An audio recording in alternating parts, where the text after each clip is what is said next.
Assalamualaikum warahmatullahi wabarakatuh.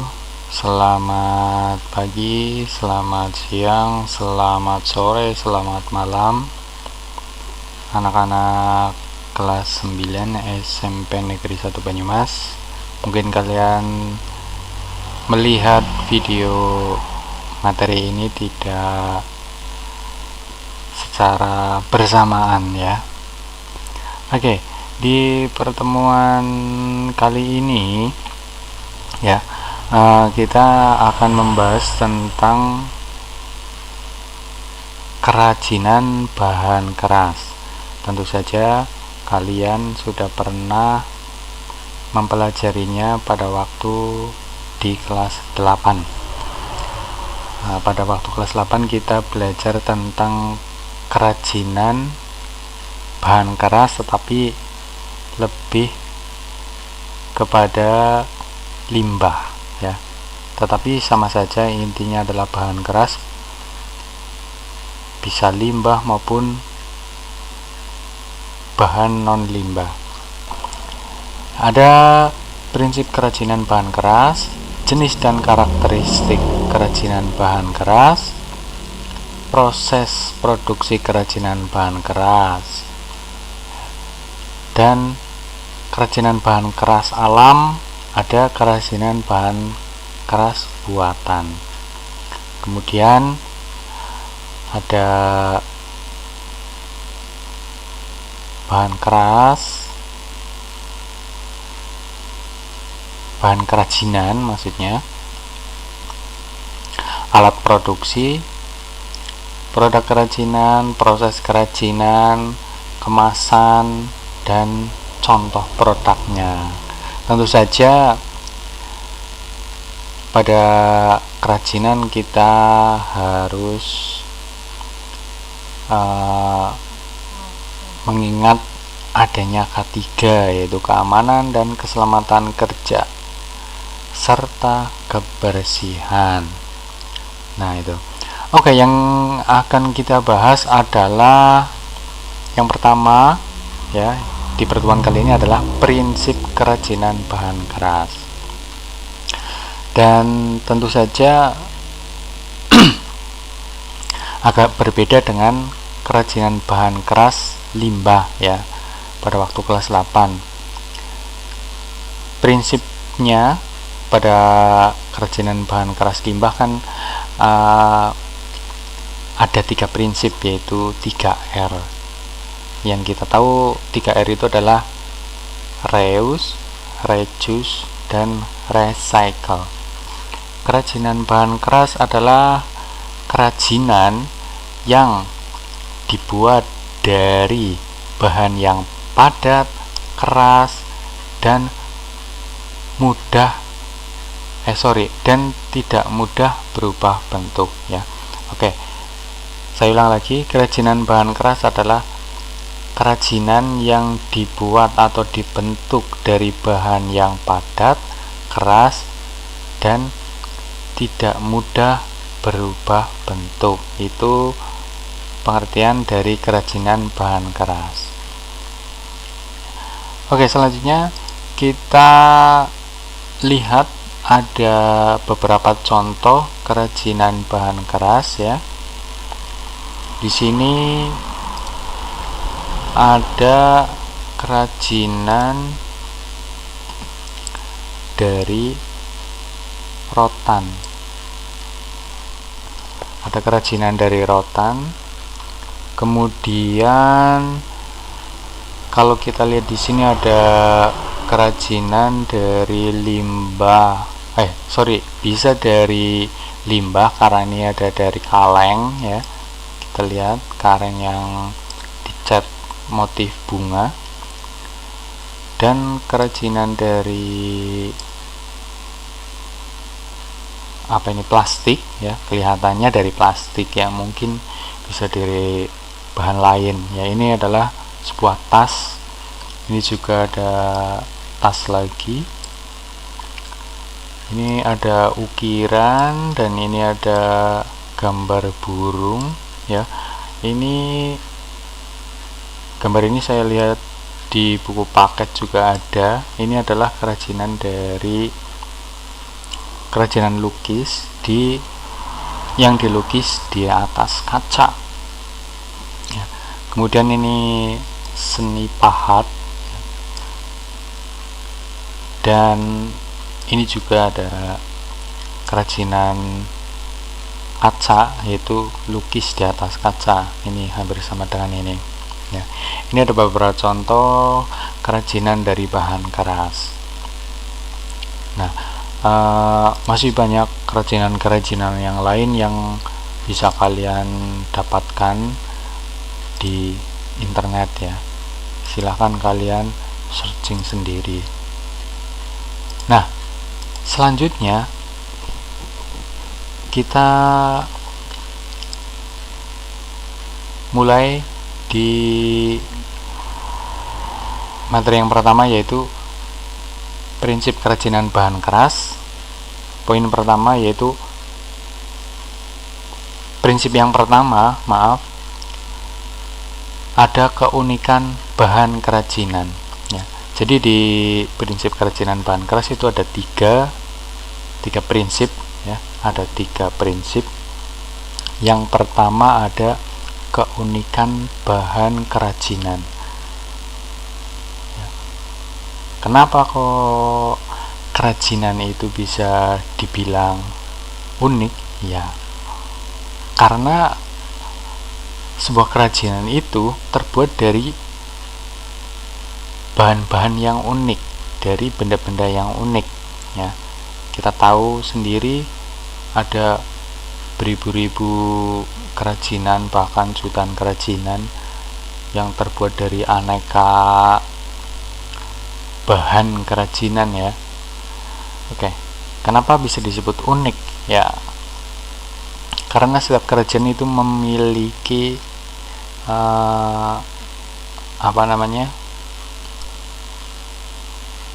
ciri khas ya, ciri khas sendiri-sendiri. Nah, di sini ada beberapa contoh dari kerajinan yang bisa dikatakan unik ya. Ini yang pertama, ada gambar pertama. Ini ada kerajinan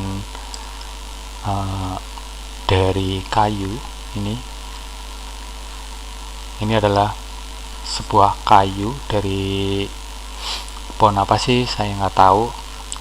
Yang jelas kalau kita lihat bentuknya, ini kalau lihat tekstur seperti ini kita pasti tahu oh itu kayu ya. Nah, ini unik kan ya. Terus yang kedua, ini gambar yang di sebelah kanan, ini juga dari kayu ya. Ini kita lihat ada kursi yang berbentuk kotak-kotak seperti ini. Ini terbuat dari kayu yang dipotong-potong. Meja, ada nampan juga, dan ini ada wadah. Dan selanjutnya ada, nah ini, siapa di antara kalian yang pada waktu kelas 8 membuat kerajinan dari limbah korek api ya? Pasti tahu ini ya. Banyak yang membuat kemarin. Nah, ini termasuk kerajinan bahan limbah keras. Dan juga gambar ini adalah gambar kerajinan bahan keras dari limbah juga. Ini yang terbuat dari tulang ikan ya. Nah, ini semua kerajinan ini ternyata memiliki keunikan sendiri-sendiri ya. Nah, itu. Nah, selanjutnya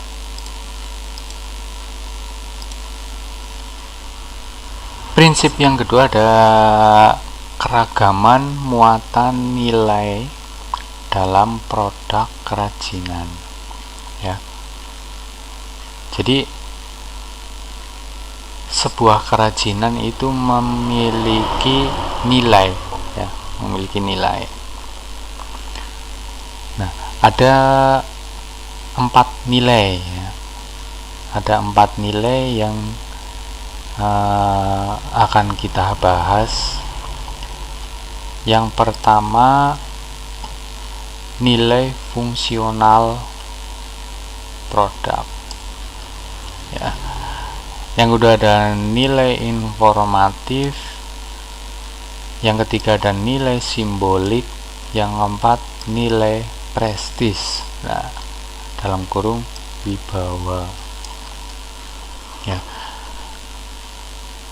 Bagaimana kita bisa tahu bahwa suatu produk kerajinan itu memiliki nilai, ya, ya.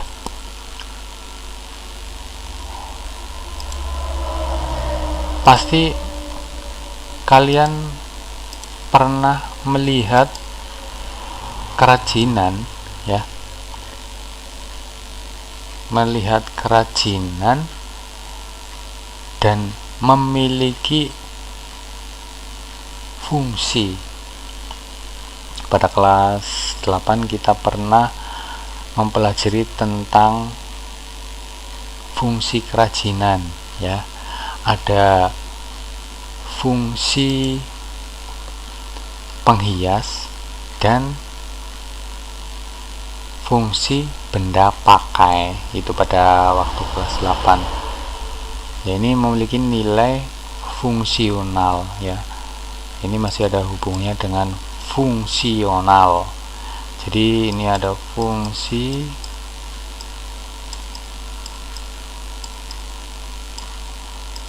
penghias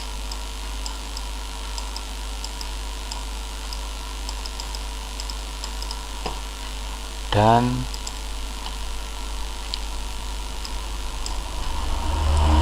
ada fungsi benda pakai, ya.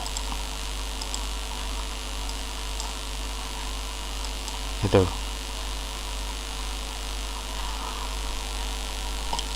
Nah, ini contoh produk kerajinan yang bernilai fungsional, ya. Di sini ada keranjang, ada 1 buah keranjang. Nah, keranjang ini ternyata memiliki nilai fungsi, itu sebagai benda pakai, ya, sebagai benda pakai. Dan di sebelah kanan kita lihat ada gambar payung, ya, gambar payung yang bermotif, ya. Ini memiliki fungsi, ya. Tentu saja kalian tahu kan fungsi payung untuk apa. Nah, ini juga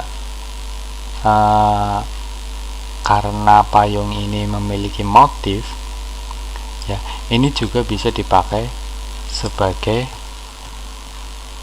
penghias, ya, atau fungsi penghias itu. Nah, kemudian selanjutnya yang kedua adalah produk dengan nilai informatif.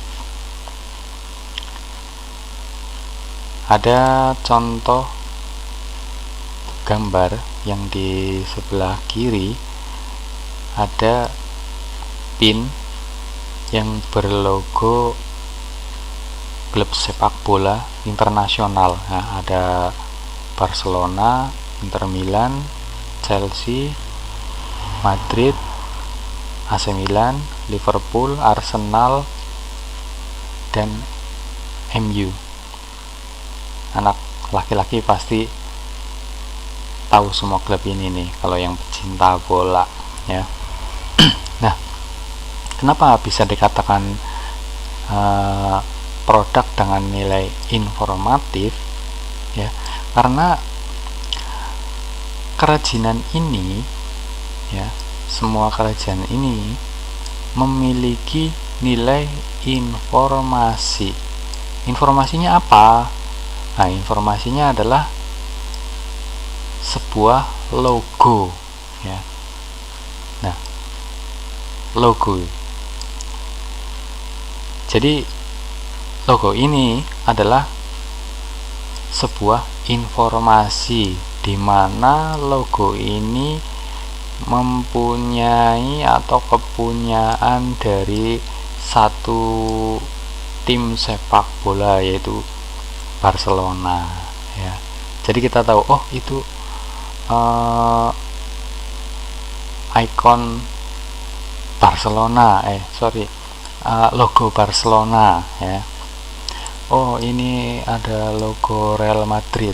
Nah, itu memiliki informasi.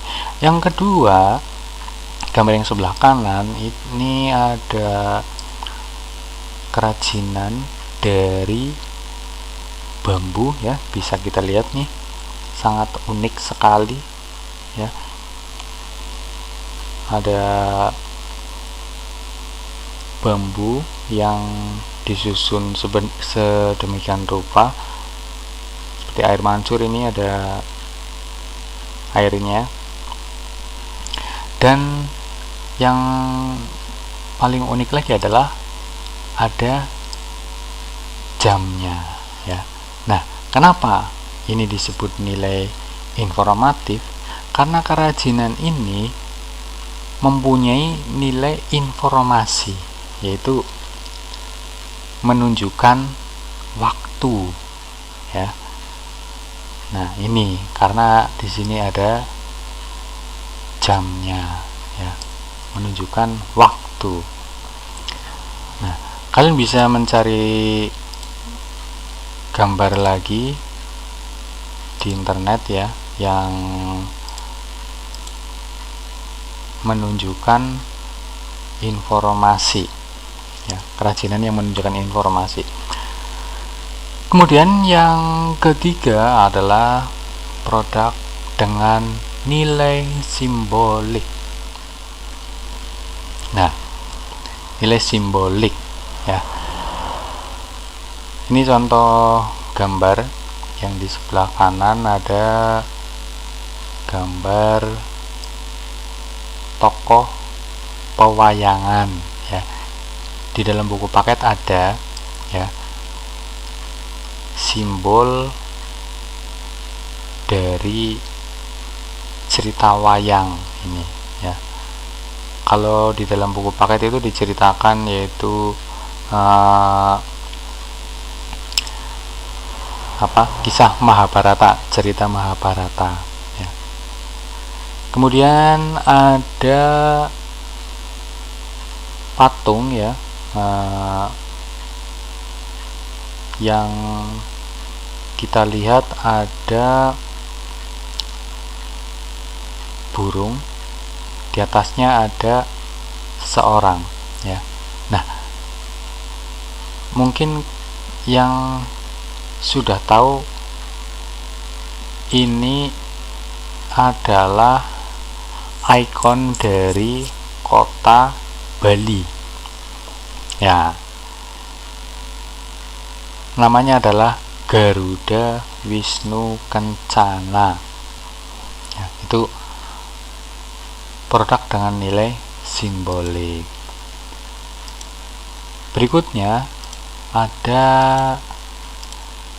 produk dengan nilai prestis atau wibawa. Gimana sih maksudnya? Ya, maksudnya adalah sebuah produk yang jika kita pakai atau kita kenakan itu bisa meningkatkan wibawa. Aduh, biasanya apa yang kita tahu? Contoh, ya, kalau kita memakai jas, ya, misalkan kita pada waktu perpisahan kelas 9, ya, itu kan biasanya anak-anak memakai jas. Nah, kita bisa bandingkan dengan siswa yang tidak memakai jas dengan yang memakai jas.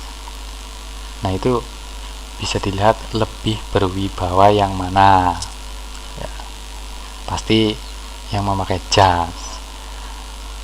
Dan contoh berikutnya adalah ada gambar tas ya. Nah, gambar tas tentu saja ini adalah tas mahal ya. Ya, mahal, lebih dari Rp1.000 yang pasti ya. Nah, coba kalau misalkan tas ini harganya di atas 500 juta, waduh, kalau kalian pakai ini pasti nilai kewibawaannya muncul. Wah. Dan juga nilai yang lain ya. Nilai apa? Nilai kesombongan, nilai ke sok-sokan ya. Banyak penilaian yang negatif juga ya. Nah, ini adalah contoh dari produk kerajinan yang bernilai prestis atau wibawa ya. Ya, itu sesuai di buku paket prakarya kelas 9 ya. Kalian bisa lihat di situ, bisa kalian baca sendiri. Selanjutnya, prinsip yang ketiga adalah aspek rancangan dalam produk kerajinan ya.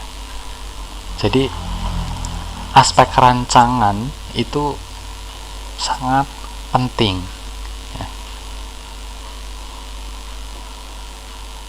Sebuah produk kerajinan itu harus didesain sedemikian rupa ya, harus melihat beberapa aspek yang mendukung ya. Ada beberapa faktor yang penting yang harus diperhatikan dalam perancangan produk kerajinan. Yang pertama ada faktor teknis ya. Dalam pembuatan kerajinan tentu saja sang perancang sudah harus memikirkan beberapa faktor teknis untuk menunjang produk kerajinan ya. Apa saja sih yang perlu diperhatikan? Yang pertama ada metode produksi, ada penerapan daya mesin atau manual, dan tingkat kemahiran sumber daya manusia. Itu yang harus diperhatikan di dalam faktor teknis. Yang selanjutnya ada faktor ekonomis, yang di dalamnya meliputi pemasaran yang tahan persaingan ya. Kita harus melihat kondisi pasar ya. Kita membuat kerajinan tidak sembarangan, harus melihat potensi pemasaran. Kalau misalkan tidak layak dipasarkan ya tidak usah membuat ya. Selanjutnya ada sistem pemasokan atau distribusi. Nah, bahan kerajinan itu bahannya kita peroleh dari mana ya, pemasoknya dari mana, mudah didapat atau sulit ya. Kalau sulit didapat, wah pastinya menghambat. Kemudian ada kebijakan penciptaan atau hak cipta ya. Jangan sampai kerajinan yang kita buat itu sama dengan kerajinan yang dibuat oleh orang lain. Bisa-bisa nanti kita kena hak cipta ya, atau kita bisa dibilang, wah plagiat lu, ngapain lu bikin kayak gini, ini kan bikinan gua. Waduh, misalkan seperti itu, nanti kita bisa dituntut karena hak cipta. Selanjutnya ada nilai jual dan keberadaan suku cadang ya. Ini juga harus diperhatikan dalam perancangan produk kerajinan. Dan selera masyarakat terhadap produk ya, apakah masyarakat cenderung suka atau tidak. Kalau tidak suka ya nggak usah dibuat. Ngapain kalau dibuat produk kerajinannya tidak laku kan, sayang, rugi. Kemudian faktor yang ketiga adalah faktor ergonomis, yaitu ada kenyamanan, keamanan, kesesuaian, dan kepraktisan. Itu. Selanjutnya yang keempat ada sains dan teknologi ya. Kenapa setiap kerajinan harus memperhatikan aspek teknologi dan pengetahuan atau sains? Supaya kerajinan tersebut tidak ketinggalan zaman ya, tidak jadul lagi ya. Harus terdapat unsur kebaruan atau temuan baru ya, inovasi atau modifikasi, selalu mengikuti perkembangan pengetahuan dan teknologi ya. Makanya di setiap kerajinan juga harus mempunyai unsur inovasi. Misalkan dalam kerajinan batik, kita tahu kan batik sekarang banyak macamnya, banyak motifnya ya, banyak tekniknya ya. Sekarang kita batik tidak perlu memakai kompor karena sudah ada canting elektrik ya.